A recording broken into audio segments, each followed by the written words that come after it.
What it is, it's your boy Dutch the Damon, and you now watching Damon Time with Dutch. On today's episode of Prison Stories Uncut, we up Hagerstown, RCI, Roxbury, trapped on that farm with it, man. Now, this situation took place like 20 some odd years ago, right?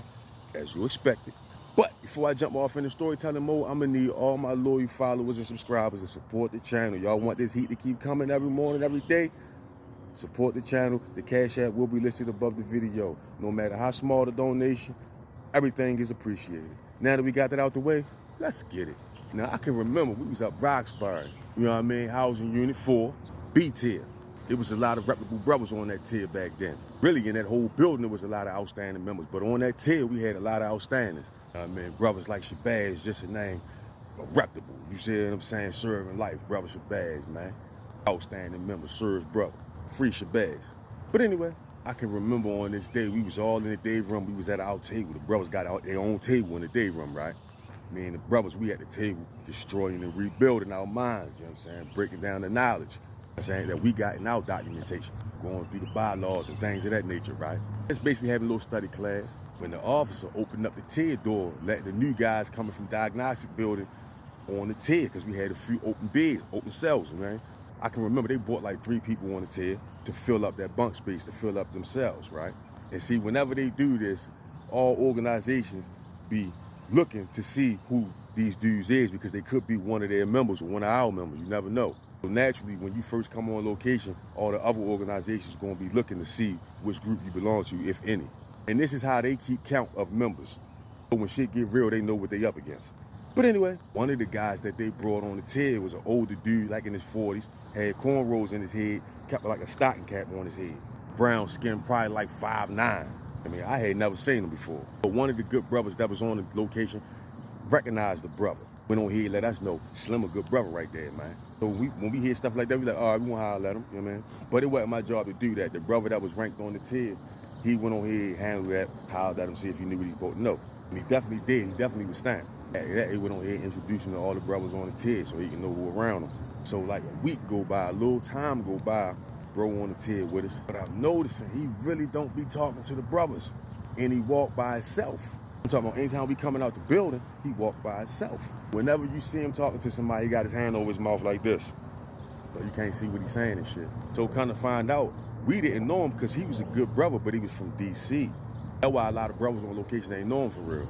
We do got a handful of members from DC. Plus kind of find out Slim was serving 50 years.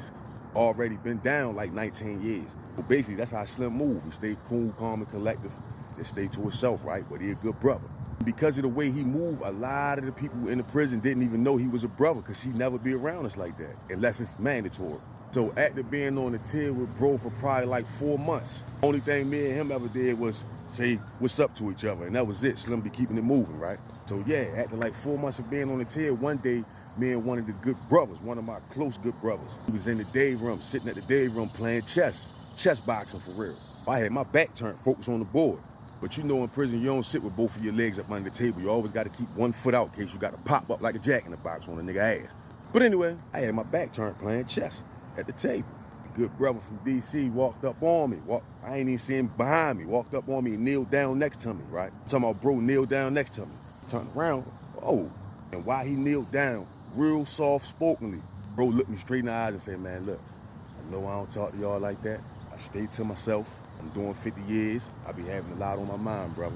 But one thing I want y'all to know, I got your back. And you ain't never got to wonder. And just like that, the man tapped me on my shoulder and walked off. So me and bro looked at each other that I was playing chess with like, oh, all right. Yeah, man. Because we had to respect that, how he came at us. Because we was wondering like, man, bro don't be hollering at us, you feel me? But anyway, long story short, this was right around the time of the NBA law, no bloods allowed in Roxbury. This was right when that shit kicked off. And like I told y'all in previous stories, when them doors opened up, once we got that call, once that order came down, the doors was the bell. We had our targets given to us on a piece of paper. We already knew who we was hitting when them doors opened up. And you had better got your man. But none of them supposed to get away.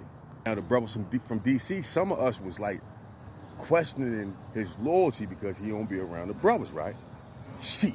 When that shit kicked off between us and the red team, I have to tell the story the way that I remember it, so I'm gonna tell it that way.